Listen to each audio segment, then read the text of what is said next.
Two people come together in the bond of marriage because they have a far greater karmic journey to fulfill. We bring in our individual karmic baggages into a marriage and then they get entangled. And now when you get married, you have a brand new destiny, a brand new horoscope. And that's why an astrologer can tell you how this marriage is going to unfold. What are the new set of karmas that will play themselves out, and you will have to face it. There's no escaping it. This is the reason you will find a lot of people coming together just to have a child, maybe to heal each other, maybe to get each other out of financial debt. Maybe you're making your partner's career in some way. Maybe you come together to start a trust or to start a hospital. No matter what the storyline is, now it's no more about only your individual karma. Now it is shared karma. And this shared karma will unfold certain patterns, certain big events in your life ahead. The beautiful story of Ram and Sita getting married and both going into exile is one of those wonderful examples that we always give as astrologers to explain to people how individual journeys can come together and create brand new karma, because now you have pressed that button in the cosmos which is called marriage. When you press that button, a Pandora's box opens up.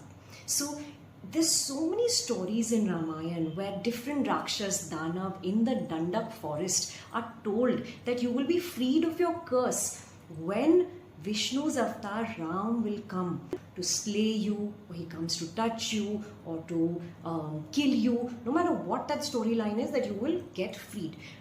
Nobody knew who this Ram was when he was coming. But when destiny plays its hand, Ram is exiled into that Dandak forest for 14 years. Now, the question is that yes, now we figured that Ram's journey perhaps was such that he would be exiled into a forest for 14 years. But what about Sita? What about his wife? Was she destined to go into that forest as well? The answer is yes. Ram and Sita were divine beings. They both belonged to royal households, grew up being very, very learned and very, very special in their own ways. Together they get married and now have to fulfill their destiny of 14 years in exile. But here's a story about Sita, that when Sita was a young girl, she was told by an astrologer that when you get married, you will spend a lot of time in the forest. It's a very unusual prediction to make because Sita was part of a royal household. Obviously, she will get married into another royal household. But spending time in the forest was such an unusual thing to say that she forgot all about it until Ram was exiled for 14 years. That's when she comes to him and tells him that it's my duty but also my destiny to come with you into the forest, so please don't stop me.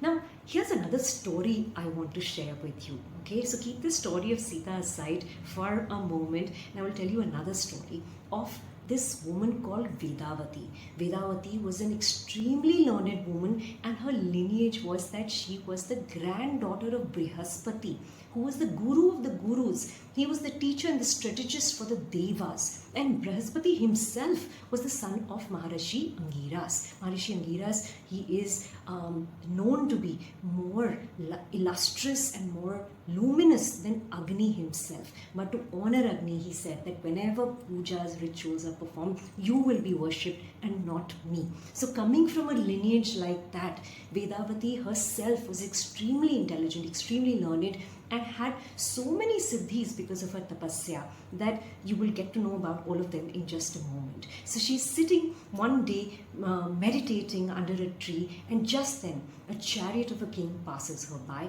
Completely unaware of it, she's in her meditation, but the chariot stops. The king steps out of it and looks at her and says, wow, she's beautiful, I have to make her mine. He approaches her and says, you're so beautiful, come with me to my palace. Vedavati opens her eyes and very calmly looks at him and tells him that, don't you get it? I'm a yogini. Are you out of your mind? Why will I come with you? But this king did not know how to respect women. He did not know how to take no for an answer, and grabs her by her hair and tries to drag her all the way to his chariot. Now, Vedavati is no ordinary woman. She has got so many siddhis that With one swish of her hand, she chops her hair off, the hair that he's holding on to. And within seconds, she creates fire out of nowhere and burns herself up. But in moments before she does that, she looks at the man and says that we're not done yet and I will be back to take my revenge. But now is not the time. And with seconds, she self-emulates, where she sets herself on fire and turns herself into ash. Ash mixes with the same soil that was just underneath her feet a few moments ago. From this very soil, many years down the line, a little baby girl is born, and she is adopted by King Janak and named Sita. Now, Sita's promise to herself takes her thousands of kilometers away from where she was born, all the way to Lanka. Now, here's the thing, that Sita's destiny we now understand, but it is Ram's destiny also that gets entangled with this promise that Sita made to herself in a different lifetime. Sometimes karma doesn't bite you in the bum, it shoots an arrow straight into your heart, because that king who wanted to drag Vedavati to his chariot was none other than Ravan.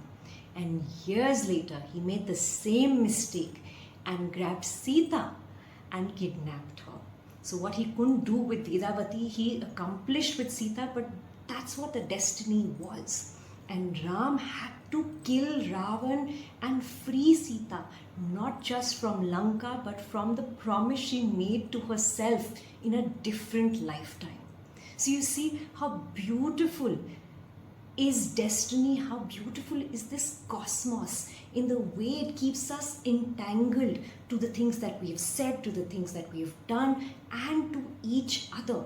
When Ram and Sita fulfilled their individual promises and also their combined promises to each other, they went their own ways. And of course, in this moment we can say, oh, the marriage did not last, or the relationship got over, it wasn't a very positive one. We do that with our relationships, right? But we don't know the greater reasoning for it. And that's why I tell people that when you press that button in the cosmos, the button of marriage, be very, very mindful, because a Pandora's box will open and it will carry with it the karmas of different lifetimes, and you don't know what is thrown at you, right? But this is also karma that you cannot escape. So be very, very wise when you get married to someone. Understand why you're choosing to get married to this person, and most importantly, who is this person, what kind of person this is.